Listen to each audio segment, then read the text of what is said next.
Doctor Moopen's medical കോളേജും Wayanad vision ചാനലും ചേർന്ന് അവതരിപ്പിക്കുന്ന ആരോഗ്യ ദർശനം എപ്പിസോഡിലേക്ക് എല്ലാ പ്രിയപ്പെട്ടവർക്കും സ്വാഗതം. നമ്മൾ നിരവധിയായ വിഷയങ്ങൾ ഓരോ എപ്പിസോഡ്സിലും ചർച്ച ചെയ്യുന്നുണ്ട്. ഇന്ന് നമ്മൾ ചർച്ച ചെയ്യുന്ന വിഷയം ചെറിയ കുട്ടികൾ ഇടയ്ക്കിടയ്ക്ക് ഉണ്ടാകുന്ന വയറുവേദന. ഇതാണ് നമ്മുടെ വീടുകളിലൊക്കെ എപ്പോഴും കുട്ടികളുടെ കാര്യത്തിലാണ് നമുക്ക് ഏറ്റവും വലിയ ഉത്കണ്ഠ. അപ്പോൾ ഈ ഒരു വിഷയം അല്ലെങ്കിൽ കുട്ടികളിൽ ഇടയ്ക്കിടയ്ക്ക് ഇങ്ങനെ വയറുവേദന ഉണ്ടാകുന്നതിന് കാരണം എന്താണ്, അതിന് നമുക്ക് എന്താണ് പ്രതിവിധികളുള്ളത് എന്നുള്ള കാര്യങ്ങളെക്കുറിച്ചിട്ട് ഒരു അവബോധം നൽകുന്നതിന് വേണ്ടി നമ്മളോടൊപ്പം ഈ എപ്പിസോഡിൽ പങ്കെടുക്കുന്നത് ഡോക്ടർ എബിൻ എസ്, അസിസ്റ്റൻറ്റ് പ്രൊഫസറാണ്, department of paediatrics, doctor Moopen's medical college. നമുക്ക് സ്വാഗതം ചെയ്യാം ഡോക്ടറെ ഈ എപ്പിസോഡിലേക്ക്. നമസ്കാരം. ഇപ്പോൾ നമ്മൾ ചെറിയ കുട്ടികളിൽ എപ്പോഴും നമ്മുടെ വീടുകളിലൊക്കെ ഏറ്റവും കൂടുതൽ വിഷമം ഉണ്ടാവുക കുട്ടികൾക്ക് എന്തെങ്കിലും വന്നാലാണ്. എനിക്ക് തോന്നുന്നു അതിൽ കുട്ടികൾ കരയുന്ന സമയത്ത് പല ആളുകളും പെട്ടെന്ന് പറയുക അത് വയറുവേദന എടുത്തിട്ടാണ് എന്നാണ്. ഞാൻ കോമണായിട്ട് നമ്മൾ കേൾക്കുന്ന ഒരു സംഭവമാണ്. ശരിക്കും കുട്ടികളിൽ ഉണ്ടാകുന്ന ഈ വയറുവേദന ശരിക്കും എങ്ങനെയാണ് നമുക്ക് അതിനെ ഒന്ന് നിർവചിക്കാൻ പറ്റും? നമുക്ക് കുട്ടികളിൽ ഉണ്ടാവുന്ന വയറുവേദന ഏറ്റവും കൂടുതൽ നമ്മൾ ഒ പിയിൽ എൻകൗണ്ടർ ചെയ്യുന്ന ഒരു പ്രോബ്ലമാണ് ഈ കുട്ടികളിൽ ഉണ്ടാവുന്ന വയറുവേദന. കൂടുതലും അത് നമുക്ക് ഈ സ്കൂൾ ഗോയിങ് ചിൽഡ്രനിലായിരിക്കും കുറച്ചും കൂടി കൂടുതലായിട്ട് നമുക്ക് കാണാൻ കഴിയുന്നത്. അപ്പോൾ അതിന് നമുക്ക് കാരണങ്ങൾ വെച്ച് നോക്കുകയാണെങ്കിൽ അത് പല ടൈപ്പ് വയറുവേദന നമുക്ക് ഒ പിയിൽ കണ്ടുവരാറുണ്ട്. അത് ചില വയറുവേദന നമുക്ക് നോക്കുകയാണെങ്കിൽ കുഞ്ഞുങ്ങളിൽ അതൊരു കോസും നമുക്ക് കണ്ടെത്താനാവാത്ത വയറുവേദന നമുക്ക് കിട്ടാറുണ്ട് ചില സമയങ്ങളിൽ.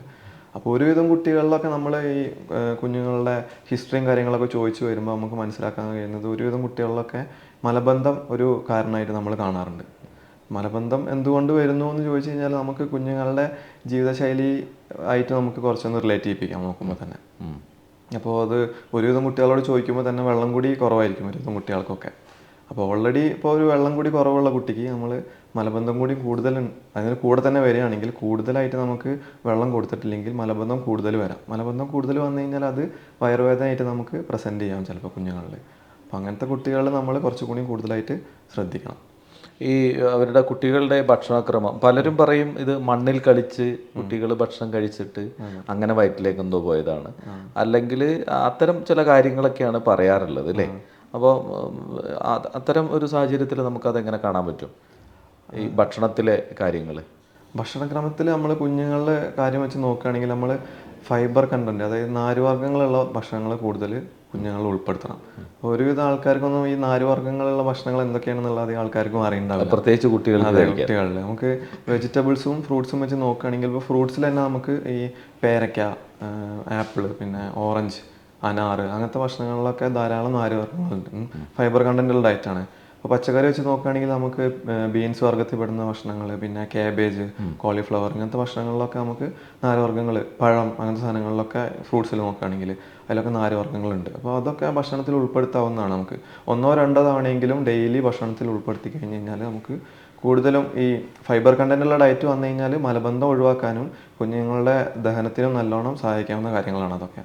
അപ്പോൾ അതൊക്കെ ഭക്ഷണത്തിൽ ഉൾപ്പെടുത്തി കഴിഞ്ഞാൽ കുറേയൊക്കെ നമുക്ക് ഈ മലബന്ധം കുറച്ച് കഴിഞ്ഞാൽ തന്നെ ഒരുവിധം കുഞ്ഞുങ്ങൾക്കൊക്കെ ഈ വയറുവേദനയും കാര്യങ്ങളൊക്കെ കൂടുതലായിട്ട് നമുക്ക് ഒഴിവാക്കാൻ പറ്റും കാര്യങ്ങളൊക്കെ. ഈ കുട്ടികൾക്ക് ഇപ്പോൾ ഈ ഭക്ഷണക്രമം എന്ന് പറയുന്നത് പല സമയത്താണ്. കുട്ടികൾ പലപ്പോഴും കൃത്യമായിട്ട് ഭക്ഷണം കഴിക്കുന്ന ആളുകളല്ല. ചിലപ്പം കഴിക്കുമ്പോൾ കളിക്കാനൊക്കെ പോവുകയാണെങ്കിൽ പിന്നീട് ഭക്ഷണം തന്നെ മറന്ന് അങ്ങനെ. അപ്പം രക്ഷിതാക്കളും വലിയ കാര്യമായിട്ടൊരു ശ്രദ്ധ ചില സമയത്ത് തിരക്കില്ല. ഇപ്പോൾ പ്രത്യേകിച്ച് പല രീതിയിൽ രക്ഷിതാക്കൾ തിരക്കിലാണ്, കുട്ടികളിലുള്ള ശ്രദ്ധ കുറയുന്നു എന്നുള്ളതാണ് കൂടുതൽ പഠനങ്ങൾ തെളിയിക്കുന്നത്. ഇനി അത്യാവശ്യം കുട്ടികൾ എന്തെങ്കിലും കൂടുതൽ കരയോ ബഹളം വയ്ക്കുകയോ ചെയ്താൽ ഇപ്പം ആദ്യം കൊടുക്കുന്നത് മൊബൈലാണ്, ഇവരങ്ങ് മാറും. അപ്പോൾ സ്വാഭാവികമായും നമ്മുടെ നോർമൽ ലൈഫിൽ വലിയ വ്യത്യാസങ്ങൾ ഉണ്ടായിട്ടുണ്ട് ഈ ഒരു അടുത്ത കാലത്തായിട്ട്. അപ്പോൾ ഇത്തരം സന്ദർഭങ്ങളിലൊക്കെ കുട്ടികളുടെ ഭക്ഷണക്രമത്തിലും വലിയ മാറ്റങ്ങൾ ഉണ്ടായിട്ടുണ്ട്. ചിലപ്പോൾ കുട്ടികൾ ചോദിച്ചാൽ കൊടുത്തെങ്കിലായി, അങ്ങനെയൊക്കെ ഒരു അവസ്ഥയിൽ പലപ്പോഴും ഉണ്ട്. നമ്മൾ പറയുമ്പോൾ ചില വിവാദങ്ങളൊക്കെ ചിലർ നടത്തിയേക്കാം, പക്ഷേ എന്നിരുന്നാലും യാഥാർത്ഥ്യങ്ങളെ കാണാതിരിക്കാൻ പറ്റില്ല. ഇത്തരം കാര്യങ്ങളൊക്കെ കുട്ടികളുടെ ഇത്തരം ആരോഗ്യപരമായ അവസ്ഥയ്ക്ക് കാരണമാവുന്നുണ്ട്. അതെ, നമുക്ക് നമ്മളെ പഠനങ്ങൾ പറയുന്നത് എന്താ വെച്ചാൽ 2 വയസ്സിൽ താഴെയുള്ള കുട്ടികൾക്ക് സ്ക്രീൻ ടൈം തീരെ തന്നെ പാടില്ല എന്നാണ് പറയുന്നത്. ഫോണേ കാണിക്കാൻ പാടില്ല. 2 വയസ്സിന് മുകളിലാണെങ്കിൽ അണ്ടർ സൂപ്പർവിഷനിൽ 30 മിനിറ്റ്സ് വേണമെങ്കിൽ കാണിക്കുക എന്നുള്ള തരത്തിലാണ് പഠനങ്ങൾ പറയുന്നത്. പക്ഷെ നമ്മളിപ്പോൾ എല്ലാ വീടുകളിലും സംഭവിക്കുന്നത് എന്താ വെച്ചാൽ ഇപ്പോൾ പറഞ്ഞ പോലെ തന്നെ ഫുഡ് കൊടുക്കാൻ വേണ്ടിയിട്ട് ഫോണിൻ്റെ മുന്നിലോ ടി-വിൻ്റെ മുന്നിലോ ഇരുത്തുന്ന ഒരു സംഭവം. പക്ഷെ നമുക്ക് ഏറ്റവും കൂടുതൽ വേണ്ടത് വ്യായാമം കൂടിയും കുട്ടികളുടെ ജീവിതശൈലിയിൽ ഉൾപ്പെടുത്തണം എന്നുള്ളതാണ്. മിനിമം ഒരു ഡെയിലി ഒരു 45 മിനിറ്റ് മുതൽ 1 മണിക്കൂർ വരെയെങ്കിലും കളിക്കാനുള്ള സമയങ്ങളിൽ ചിലവഴിക്കണം എന്തായാലും. നമ്മൾ പണ്ടത്തെ കാലം വെച്ച് നോക്കുമ്പോൾ ഇപ്പോഴത്തെ കുഞ്ഞുങ്ങളുടെ സ്ക്രീൻ ടൈം എന്ന് പറഞ്ഞ സംഭവമാണ് കുറച്ച് കൂടുതലായിട്ട് കാണുന്നത്.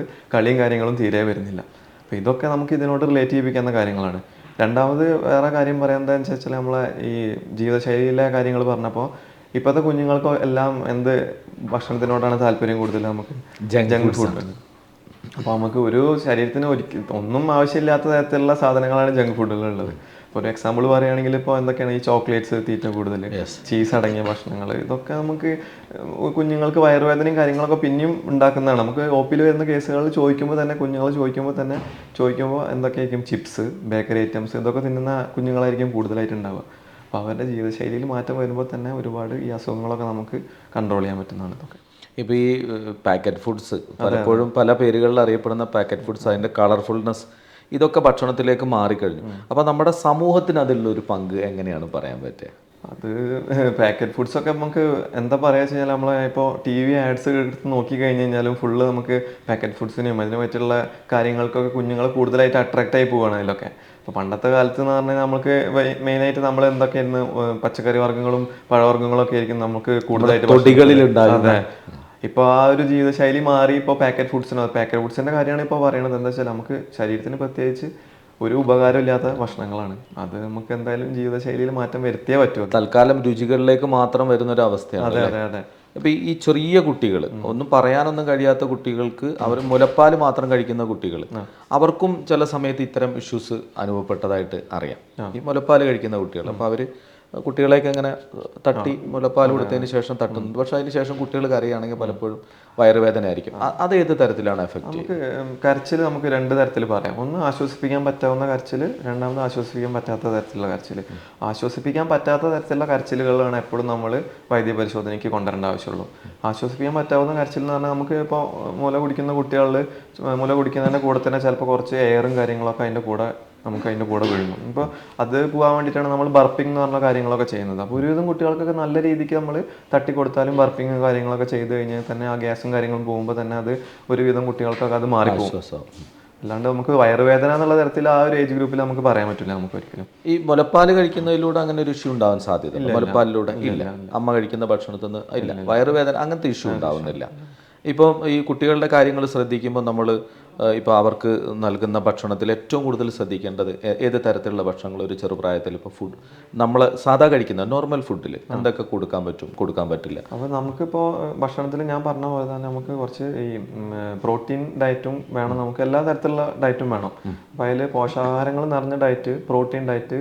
പിന്നെ പ്രോട്ടീൻ ഡയറ്റ് പറയുകയാണെങ്കിൽ നമുക്ക് ഒരു 8 മാസം മുതൽ അല്ലെങ്കിൽ 6 മാസം കഴിഞ്ഞാൽ തന്നെ നമുക്ക് കോംപ്ലിമെൻ്ററി ഫീഡിങ് സ്റ്റാർട്ട് ചെയ്യാം. അതായത് മുലപ്പാൽ മാറ്റിയിട്ട് നമ്മൾ സോളിഡ് ആയിട്ടുള്ള ഫുഡുകളും കാര്യങ്ങളൊക്കെ സ്റ്റാർട്ട് ചെയ്യാണ്.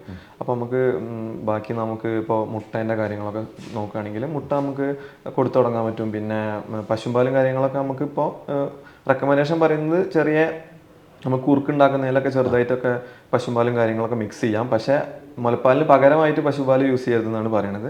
1 ഇയർ കഴിഞ്ഞ് കഴിഞ്ഞാൽ പശുപാലും കാര്യങ്ങളൊക്കെ യൂസ് ചെയ്യാൻ തുടങ്ങുക. അനിമൽ പ്രോട്ടീനും കാര്യങ്ങളൊക്കെ, അതായത് ഈ ഇറച്ചി മീനും കാര്യങ്ങളൊക്കെ 1 ഇയർ കഴിയുമ്പോഴത്തേനും യൂസ് ചെയ്യാം.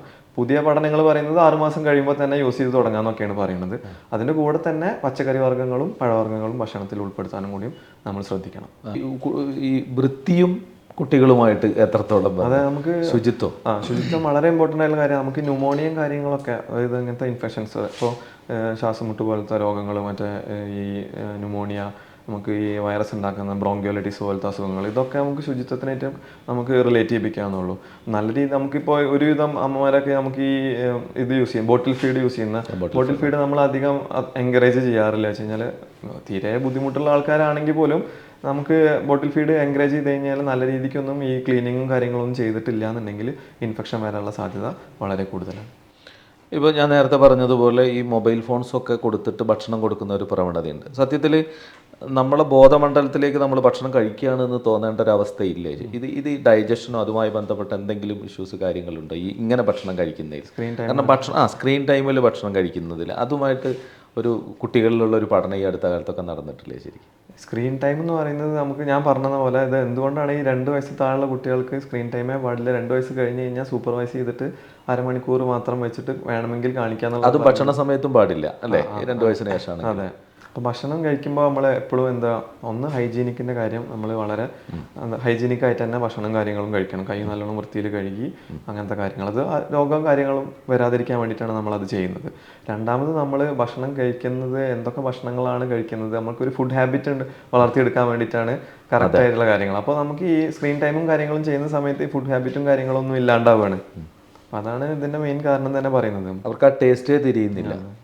ഇപ്പം ഇനി ഇങ്ങനെ വയറുവേദനയൊക്കെ ആയിട്ട് വരുന്ന കുട്ടികളാണെങ്കിൽ നൽകുന്ന ട്രീറ്റ്മെന്റ്സ് ഏത് തരത്തിൽ? നമുക്കിപ്പോൾ എല്ലാ വയറുവേദനകളും നമ്മളത് ഞാൻ പറഞ്ഞ പോലെ തന്നെ 2 ടൈപ്പ് വയറുവേദനകളുണ്ട്. നമ്മൾ ഇപ്പോൾ ഒരു കുഞ്ഞ് വരികയാണ് വയറുവേദന, രാത്രി സമയങ്ങളിൽ കൂടുതൽ സഹിക്കാൻ പറ്റാത്ത വേദന, വയറുവേദനൻ്റെ കൂടെ ഛർദി, അതിൻ്റെ കൂടെ വയറ്റിൽ നിന്ന് പോകണതിൽ രക്തം, അങ്ങനത്തെ കാര്യങ്ങളൊക്കെ വരികയാണെങ്കിൽ എപ്പോഴും നമ്മൾ വൈദ്യപരിശോധനയ്ക്ക് എത്തി നമ്മൾ ഡോക്ടറിൻ്റെ ചിലപ്പോൾ അൾട്രാസൗണ്ട് കാര്യങ്ങളും ചിലപ്പോൾ ബ്ലഡ് ടെസ്റ്റും കാര്യങ്ങളും യൂറിൻ ടെസ്റ്റും കാര്യങ്ങളൊക്കെ ചിലപ്പോൾ ചെയ്ത് നോക്കേണ്ടി വരും.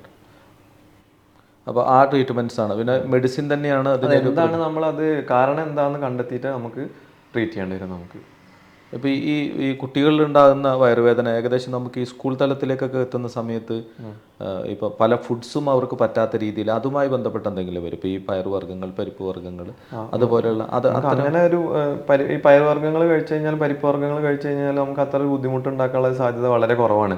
ഇതൊക്കെ നമ്മൾ ഭക്ഷണത്തിൽ ഉൾപ്പെടുത്തേണ്ട കാര്യങ്ങളാണ്.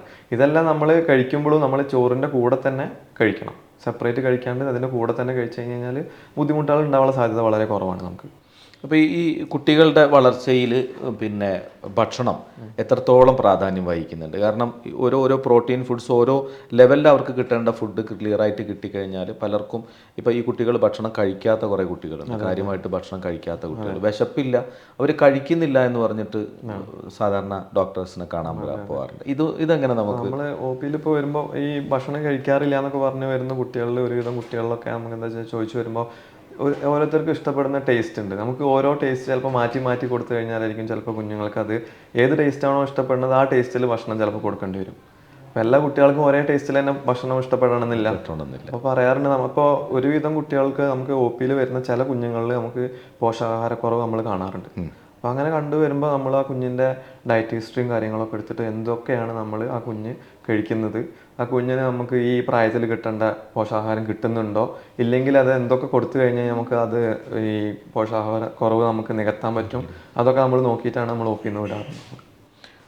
ഇത് വേറൊരു കാര്യമുള്ളത്, പിന്നെ ഈ കുട്ടികൾക്ക് ഭക്ഷണത്തിൽ ഇപ്പം എന്താണ് പറയുക, ഭക്ഷണം കഴിക്കാൻ അവർക്ക് ഒരു മടിയുണ്ട്, അല്ലെങ്കിൽ ഭക്ഷണം പോകുന്നില്ല എന്ന് പറഞ്ഞിട്ട് ഡോക്ടേഴ്സിൻ്റെ അടുത്ത് വരുമ്പോൾ ഭക്ഷണം കഴിക്കാൻ വിശപ്പ് ഉണ്ടാകാൻ വേണ്ടി മരുന്ന് കൊടുത്തിട്ട് ഭക്ഷണം കഴിപ്പിക്കുന്നത് അത് എത്രത്തോളം?